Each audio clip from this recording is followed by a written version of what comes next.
have another big game, a battle of 10 and 4 teams going down from Hard Rock Stadium in Miami, Florida. The Dallas Cowboys, after getting beat up in Buffalo, as we talked about earlier, head down to Miami to take on those high-flying Miami Dolphins. What's the line on this game? Do you know? Last I checked, Miami was favored by like 1.5, I believe. That's it. I'm taking Miami. Best bet easily. I'll take Miami. The Dolphins are faster. Now the Cowboys again, they're gonna come in motivated. They're gonna want to play well. But I suspect Tyreek Hill to be back in this game, and I think it's a bad matchup for the Dallas secondary because the Cowboys play almost straight man-to-man coverage, and you can't do that against the Miami Dolphins. I think this could be a division game as well if he gets back with the Mostert. I think Miami is gonna fly high in this game on Christmas Eve and give Dallas their second straight loss as they head into a critical matchup the next week against the NFC North leading Detroit Lions. Yes, I'm looking it up on ESPN. The Dolphins are favored by 1.5, and the over/under is set at 51.5. I think I would take the over. I think it's going to be like a 31-24 type game, and I'm taking Miami. If I'm the Dolphins, I'm just copying and pasting what I saw Buffalo do last week. I know that the Dolphins have Jalen Waddle. I know that they have Tyreek Hill, but I saw what the Buffalo Bills did to Dallas's defense. I'm doing the same thing. I'm saying Raheem Mostert, Devon Achane, put your big boy pants on because you guys are getting the majority of the balls today. See, I don't think so because Miami doesn't run the ball that well. Even worse than Buffalo. At least Buffalo tried to run the ball. Miami doesn't try to run the ball. Miami is all about running to set up the pass, getting those big plays, getting the ball in the hands of Tyreek Hill, Jalen Waddle. Even without Tyreek Hill, they were very explosive in the passing game. Jalen Waddle had his best game of the season. Mike McDaniel finds a way to scheme guys open, and Dallas really struggles against this Kyle Shanahan, Mike McDaniel, San Francisco, Miami, wide nine like scheme. I think if Dallas is not careful, this can be another blowout. Though Miami's secondary, we'll have to see how they play the likes of CeeDee Lamb. And could this be, if I'm the Cowboys, the Dolphins do not have a great front. I think this could be the game where maybe Tony Pollard gets more involved. It could be.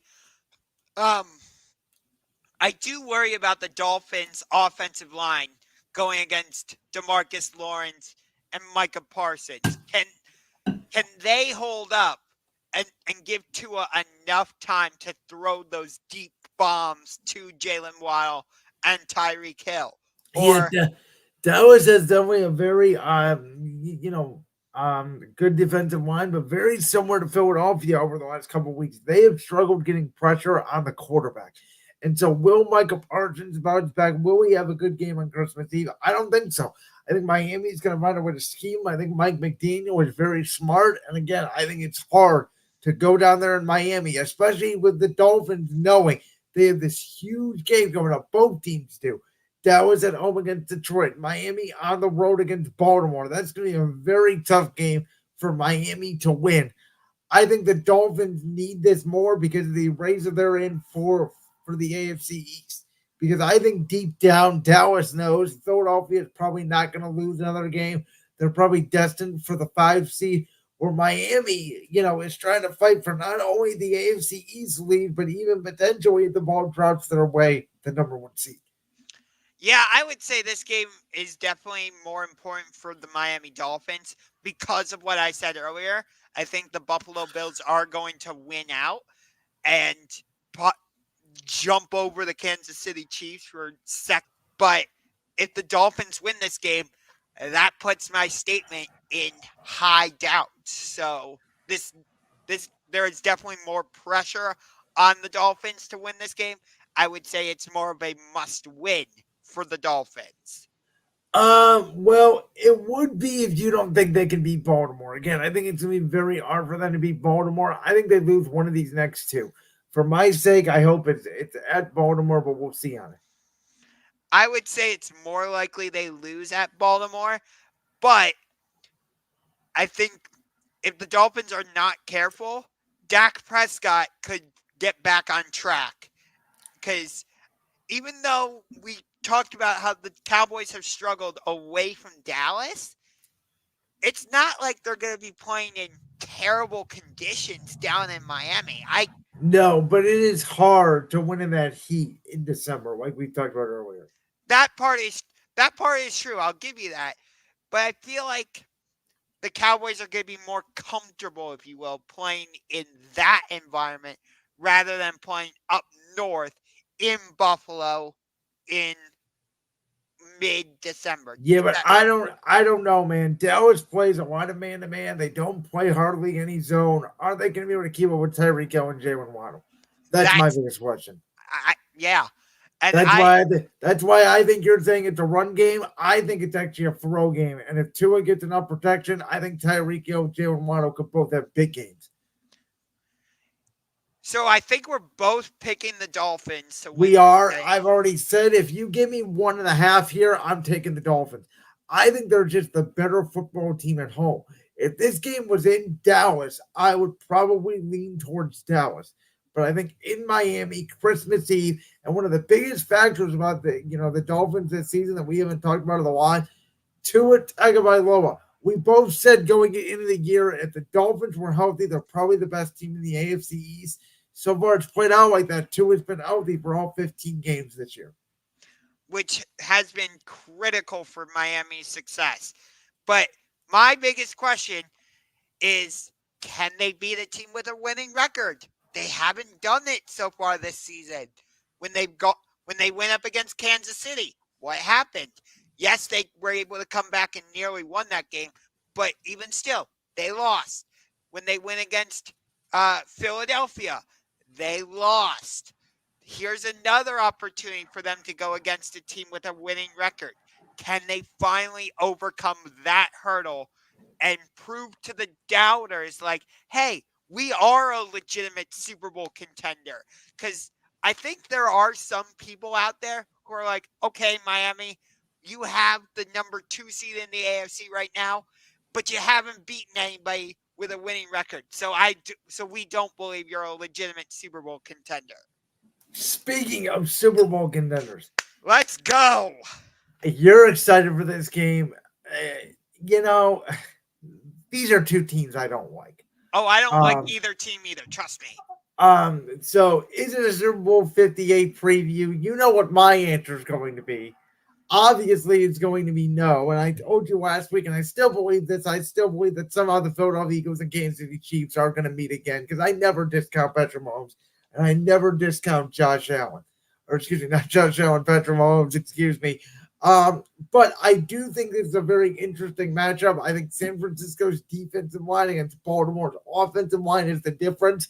I think Lamar Jackson finds a way to tire out that San Francisco defensive line. And to be honest with you, I know San Francisco's put up a lot of points and they get a lot of guys wide open. A lot of that looks, especially last week in Arizona, looks like guys are just giving up on plays.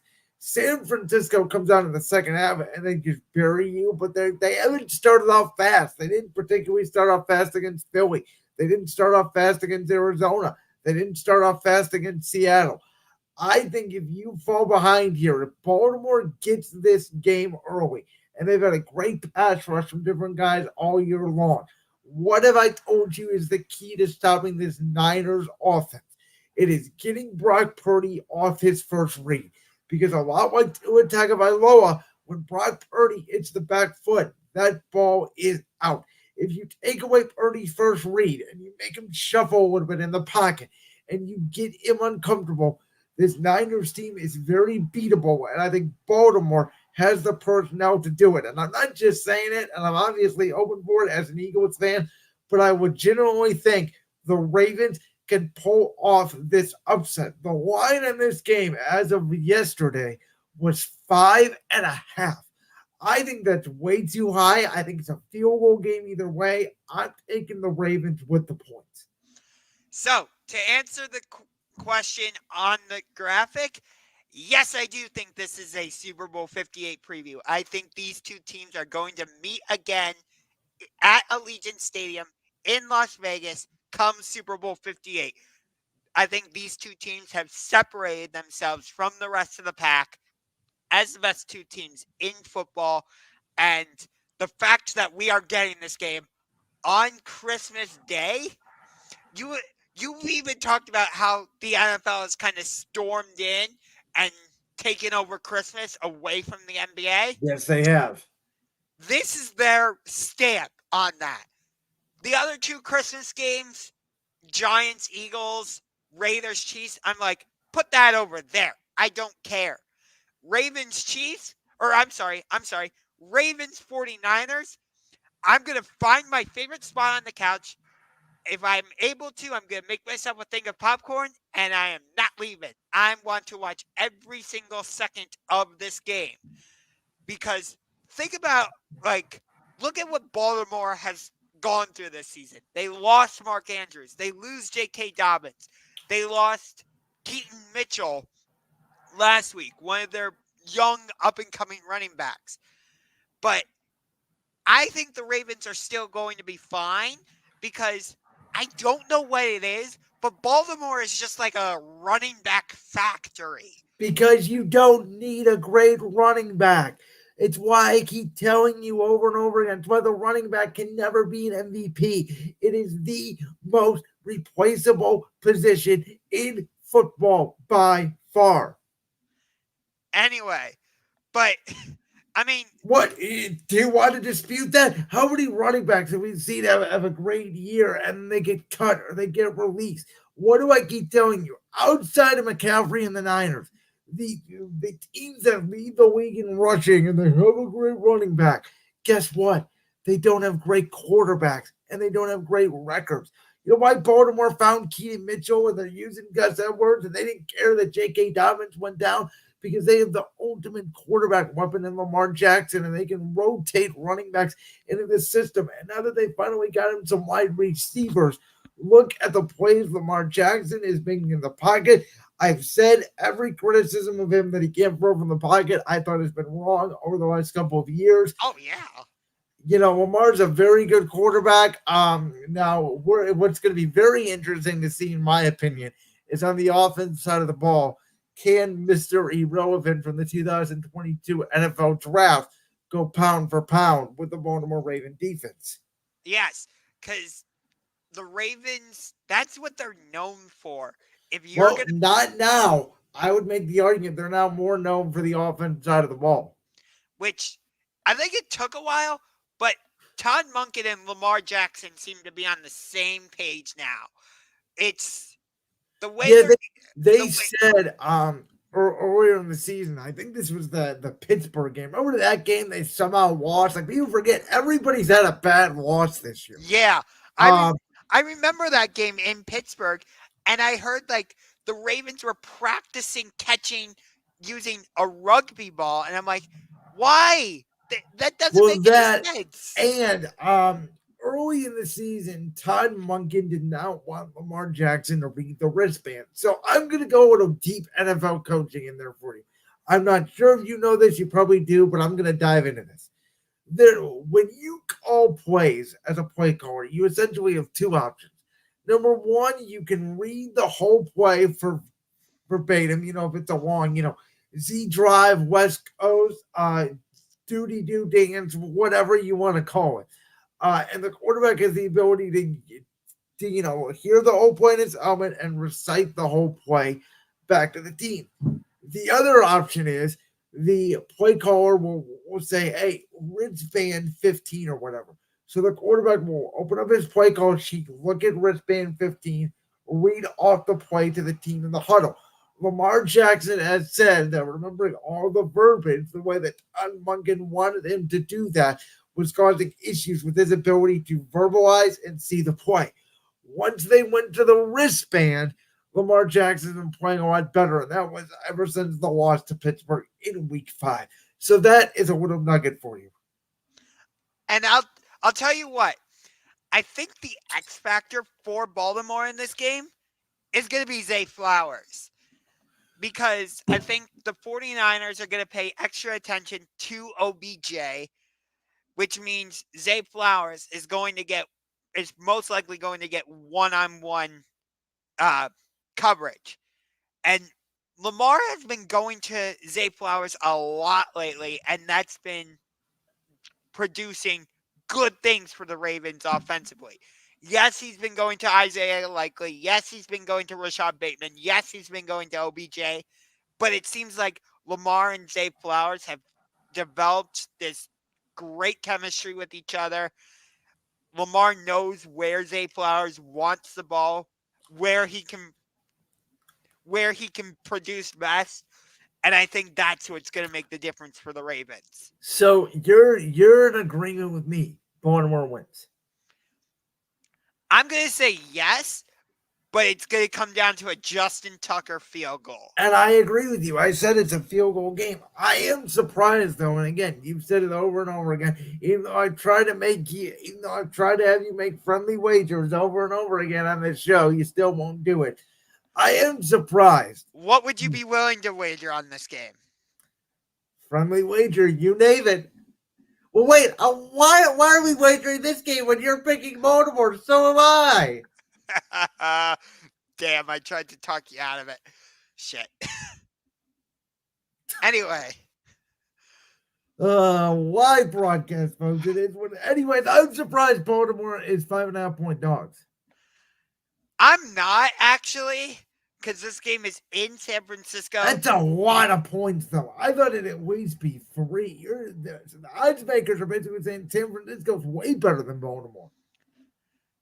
I think that's because of the way San Francisco's defense has been playing recently. They just gave up 30 to Arizona.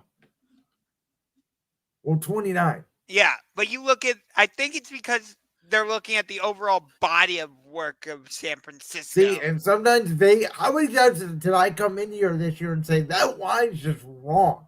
Yeah. Generally, you get a good feel, and again, they do this all on the computer. I already got 2. So if you're listening, spoiler, Brandon's best bets, I already got 2. Miami, Baltimore. Yeah, I'm with you on both of those. All right. Well, let's get to the other Week 16 NFL games. Browns, Texans, Lions, Vikings kind of stand out to me. Colts, Falcons. Falcons are moving down from Desmond Ritter. I called it, by the way. I called Carolina upsetting Atlanta. I don't know why everybody was surprised by that. It was an easy Carolina +3. That game was pathetic. There was what? There was well, because I bet it, I was watching the whole fourth quarter. I'm so sorry. You know what? I like watching Bryce Young. I told you, I'm a Bryce Young guy. He made key plays at the end of the game. Regardless, Lions, Vikings, Browns, Texans are the 2 sort of big playoff implications. Steelers, Bengals as well on Saturday. I think outside of the 2 games we've talked about, those are the 3 big ones. Chiefs, Raiders, to me, like Kansas City, I keep saying this, they can't blow anybody out. Can the Raiders hang in there? Can they cover? Is really the only question. And can Philadelphia on Christmas night, can they bounce back and they put away the New York Giants? Right. Yeah. I mean, I'm in agreement again with you on the same games. I would throw Seahawks Titans in there, but as a bit of a That's a bad watch. That's a bad watch. As I would say, that's a bit of a wild card, but I agree with you about Bengals Steelers. I do not agree with you about Colts Falcons.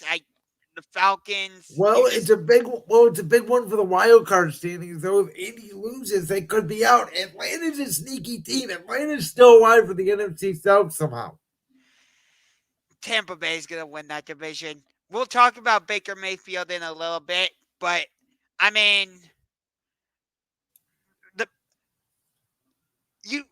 okay, Jaguars Buccaneers. I could talk about that game. Fascinating. Yeah, because Jacksonville, they've now lost 3 in a row. Tampa Bay's been playing better recently. We saw what Baker Mayfield just did in Green Bay. Again, we'll get to Baker Mayfield in a Where's that game at? Tampa? Yes. It's a fascinating game. I would think Jackson will probably bounce back and wins, but that's a close game. Even though neither team is in playoff position, Cardinals-Bears is also a bit of an intriguing game. For the draft pick watch, for sure. Yes. And also, I want to see how the Bears bounce back after coming up basically a Hail Mary short of. Which Darnell Mooney had it in his hands. Unbelievable. Yes, I Um, know. And he literally just kicked it away. so here's the deal. I think what happened to the Bears on Sunday is the best thing that could happen in Chicago. You play close, you feel good about yourselves, and you still lose. Because we haven't had this discussion a lot, and we're going to have this big discussion at the end of the season. What Chicago going to do with Justin Fields? What Arizona's going to do with Kyler Murray? What New England's going to do with the quarterback position? I'm telling you, if I'm Chicago, I don't care what I've seen out of Justin Fields the last month. I am going with Caleb Williams, and I'm getting rid of Matt Eberflus, and I'm getting an offensive head coach. What I'm scared of because of their dub Bears, they're going to not only keep Justin Fields, but they're going to keep Eberflus somehow as well. I mean, Fields has been playing better recently. He nearly beat the He Browns. had a horrible fourth quarter. Joe Flacco outplayed him in the second half. That is true, but again, look at his recent body of work aside. Josh, he's won 10 games in 3 years. I don't care. At some point, you just got to win games. He's not winning enough games. He may have had a couple good games against the Bears, and this would have been a statement game against the Browns. Their defense practically scored them 2 touchdowns. Wait, how did Justin Fields play 2 good games against the Bears when he played? When he I mean, played, against the Lions. okay. I was gonna say that makes no sense. Their defense gave 2 touchdowns last week against the Browns. So are you not giving Justin Fields credit for beating the Lions? I am, but that's like what 2 games out of what 8 this year. He I is mean, not. He played good for a 3-week stretch. That's it. wow. Okay. I'm sorry. You have the number 1 pick. You have a trade. It's not like this is Justin Fields and Bo Nix or Justin Fields and Michael Penix. Then I think you have a conversation. This is Justin Fields and Caleb Williams. I'm not passing up on this kid.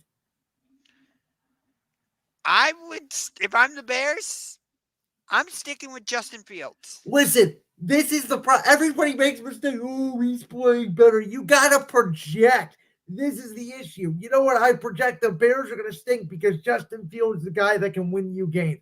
I think Justin Fields is closer to Baker Mayfield than all you guys want to admit.